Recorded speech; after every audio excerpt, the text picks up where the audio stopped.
ঢাকা বিশ্ববিদ্যালয়ে 24-25 শিক্ষাবর্ষে আসা সুন্দর একটি সমস্যা। ধরো একটি স্প্রিং এর দুই প্রান্তে দুইটা বস্তু এক্স এবং ওয়াই আছে। স্প্রিং দেবো হচ্ছে কে।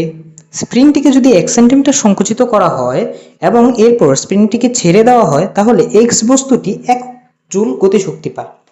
এক্স বস্তুর ভর ওয়াই এর 0.4 গুণ। তাহলে আমাদেরকে বলছে কে এর মান কত। চলো সমস্যাটা সমাধান করি। তো প্রথমে আমরা এখানে ভরবেগের সংরক্ষণশীলতা নীতি খাটাবো। এখানে আদি বর্গের সমষ্টি শেষ বর্গের সমষ্টির সমান হবে। সমীকরণটিকে এখন আমরা অনুপাত আকারে সাজায় নিব। অনুপাত আকারে সাজাইলে mx যদি my এর 0.4 গুণ হয়, তাহলে vx এবং vy এর একটা সম্পর্ক আমরা পাবো। তো এটাকে আমরা এক সাইডে রেখে দিব। এটাকে এক সাইডে রাখার পর আমরা গতিশক্তির সংরক্ষণশীলতা নীতি খাটাবো। এখানে সঞ্চিত শক্তি গতিশক্তিতে রূপান্তরিত হয়েছে। তাহলে এখন চলকগুলো আমরা প্রথমে বসাই নিই।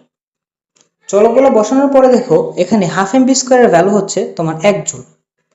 এরপরে আমরা এটাকে একটু সাজায় নিব। সাজায় নেওয়ার পরে এক্স কে ওয়াই কে এক্স দ্বারা রিপ্লেস করার পরে এখানে হাফ এম বি স্কোয়ারের ভ্যালু আবার 1 জুল বসাই দিব। এরপরে এক্স এর ভ্যালুটা 10⁻⁻² মিটার বসাই দিলে কে এর মান 28 × 10⁻³ নিউটন পার মিটার চলে আসবে।